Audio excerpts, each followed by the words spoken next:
नमस्ते। आज का टॉपिक है करंट ट्रांसफार्मर को हमेशा शॉर्ट ही क्यों रखना चाहिए। क्या ओपन होने से कोई खतरा है? तो चलिए समझते हैं करंट ट्रांसफार्मर की सेकेंडरी वाइंडिंग को हमेशा शॉर्ट क्यों रखा जाता है। देखिए, यह करंट ट्रांसफार्मर है और एक कंडक्टर है जिसमें कैरिंग करंट कंडक्टर है और एक कंडक्टर को प्राइमरी वाइंडिंग कहते हैं करंट ट्रांसफार्मर का, और एक कोर है जिस पर कि सेकेंडरी वाइंडिंग को बांधा गया है, सेकेंडरी वाइंडिंग। और एक कोर होता है जो लिमिनेट मतलब कि विद्युत रोधी कर दिया जाता है कि वाइंडिंग को शॉर्ट न हो जाए। और एक एम्पियर मीटर है जो कि सेकेंडरी वाइंडिंग में लगाया गया है, मतलब शॉर्ट किया गया है। और मान लीजिए यहाँ पे 200 एम्पियर का जो है करंट प्रवाह हो रहा है इस कंडक्टर में, प्राइमरी वाइंडिंग में।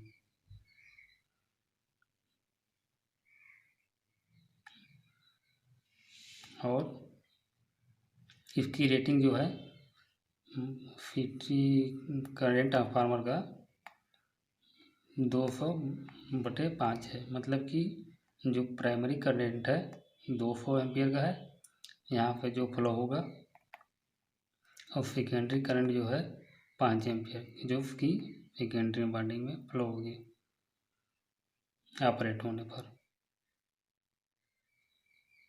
अब हम जानते हैं कि ट्रांसफार्मर का जो प्राइमरी और सेकेंडरी पावर होती है वो कांस्टेंट होती है, इसलिए ट्रांसफार्मर जो पावर है मान लीजिए कांस्टेंट है तो यहाँ पर वोल्टेज और करंट है, तो यदि वोल्टेज बढ़ाएंगे तो करंट कम हो जाएगी, यदि पावर कांस्टेंट हो तो।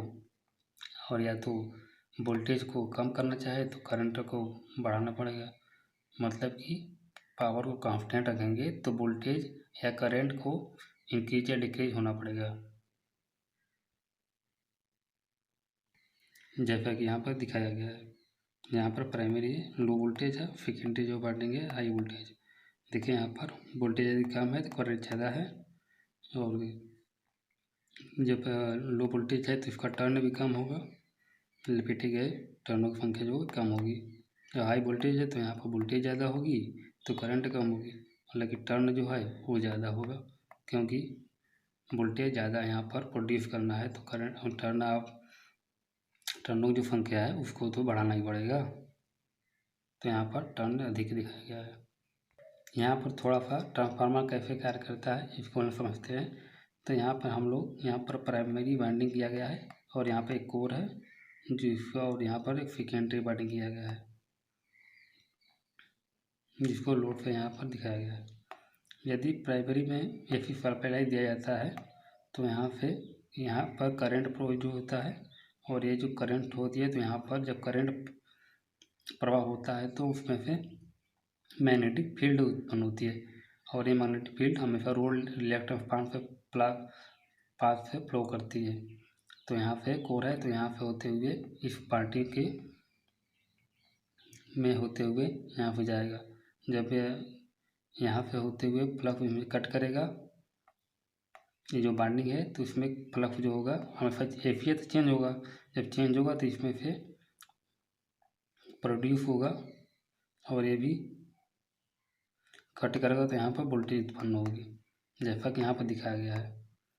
ये नंबर ऑफ टर्न है, टर्न कुछ होंगे यहाँ पर, और फ्लक्स है तो फ्लक्स यहाँ से इसमें से निकल कर इसमें जाता है, और यह भी डिपेंड करता है कि फ्लक्स की जो संख्या है क्या है, मैक्सिमम कम है कि ज़्यादा है। ज़्यादा होगा तो वोल्टेज जो हो ज़्यादा उत्पन्न होगी, यदि फ्लक्स कम है तो यहाँ पर कम वोल्टेज होगी। यदि और ये समय के साथ हमेशा परिवर्तित होना चाहिए फ्लक्स जो है, तो यहाँ पर AC है तो हमेशा फ्लक्स जो होगा चेंज होगा। अब हम लोग कॉन्सेप्ट आते हैं करंट ट्रांसफार्मर पर। देखिए, जैसा कि नॉर्मल ट्रांसफार्मर होता है जैसे कार्य करता है वैसे ही करंट ट्रांसफार्मर भी कार्य करेगा। सेम कॉन्सेप्ट होता है।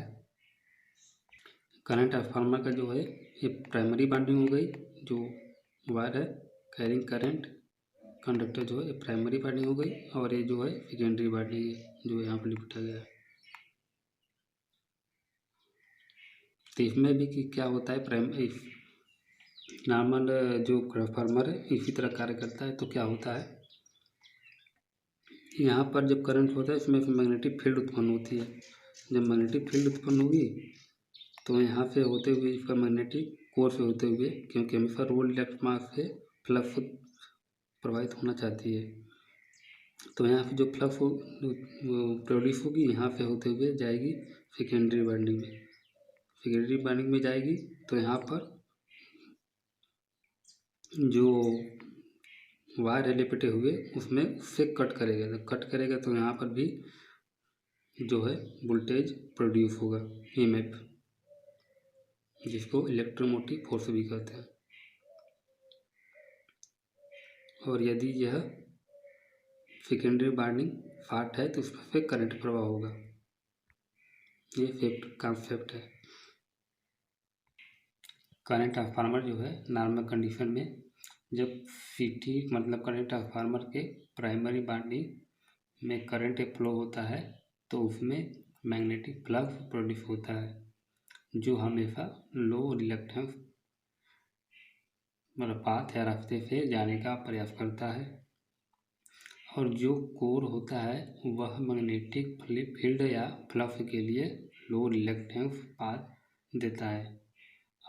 अब प्राइमरी कंडक्टर से प्रोड्यूस फ्लक्स कोर से जाने लगता है, और करंट ट्रांसफार्मर के सेकेंडरी वाइंडिंग में भी वोल्टेज जो है प्रोड्यूस हो जाता है, और वो भी हाई वोल्टेज लगभग प्रोड्यूस होता है।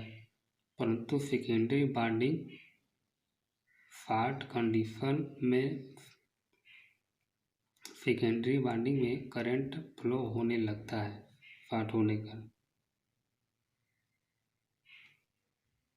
और जब करंट फ्लो होने लगता है तो उससे भी फ्लक्स प्रोड्यूस हो जाता है, क्योंकि जब किसी कंडक्टर से करंट फ्लो होगा तो उससे मैग्नेटिक फील्ड उत्पन्न होगी, यानी कि फ्लक्स उत्पन्न होगा।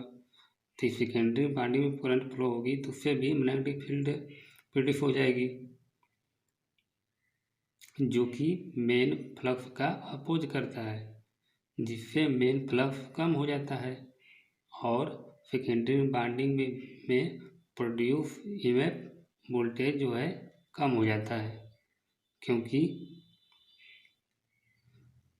यहाँ पर जो है जो मेन यहाँ पर जो फ्लक्स आ रहा है सेकेंडरी वाइंडिंग में वो कम हो जा रहा है।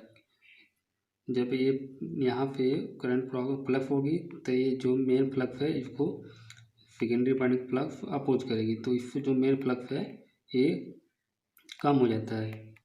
जब ये कम हो जाती है तो यहाँ पर देखिए जो यहाँ पर मेन फ्लक्स जब कम हो गया तो यहाँ पर ईएमएफ भी कम हो जाएगा, क्योंकि उसी के बराबर है। जब ये वोल्टेज कम हो गया तो करंट का प्रभाव भी कम हो जाएगा। सेकेंडरी वाइंडिंग में जो है वोल्टेज कम हो जाएगा तो करंट भी कम हो जाएगा, और शॉर्ट सर्किट में जल्दी नहीं हो पाएगा। अब जो है इस सेकेंडरी वाइंडिंग जो है इसको एम्पियर मीटर को हटा दिया जाए, यानी कि इसको ओपन कर दिया जाए। तो इस कंडीशन में क्या होगा, अब यदि सेकेंडरी वाइंडिंग को ओपन कर दिया जाए तो सेकेंडरी वाइंडिंग में करंट फ्लो नहीं होगा, क्योंकि वहाँ पर ओपन सर्किट हो जाएगा, और करंट का फ्लो न होने के कारण उससे फ्लक्स भी प्रोड्यूस नहीं होगा, क्योंकि जब करंट नहीं फ्लो हो रहा है तो फ्लक्स भी प्रोड्यूस नहीं हो पाएगा, और मेन फ्लक्स का जो अपोज या मेन फ्लक्स को कम नहीं कर पाएगा। अब जब यहाँ पर करंट नहीं फ्लो हो रहा है तो इसमें से मैग्नेटिक फील्ड जो प्रोड्यूस हो रहा है तो वो भी प्रोड्यूस नहीं होगा। जब प्रोड्यूस नहीं होगा तो ये जो फ्लक्स अपोज कर रहा था मेन फ्लक्स का, तो इसका भी मेन फ्लक्स कम नहीं हो पाएगा। जब ये कम नहीं हो पाएगा तो पूरा पूरा जो फ्लक्स है इससे लीक करेगा। जब लीक करेगा तो यहाँ पर वोल्टेज बहुत ज़्यादा प्रोड्यूस हो जाएगा, जिससे मेन फ्लक्स सेकेंडरी वाइंडिंग में मैक्सिमम फ्लक्स होने के कारण अत्यधिक वोल्टेज प्रोड्यूस हो जाएगा और काम करने वाले व्यक्ति को शॉक लग जाएगा और कोर सैचुरेट या संतृप्त हो जाएगा, जिससे कोर गर्म होकर कोर अपना मैग्नेटिक गुण जो है खो देगा।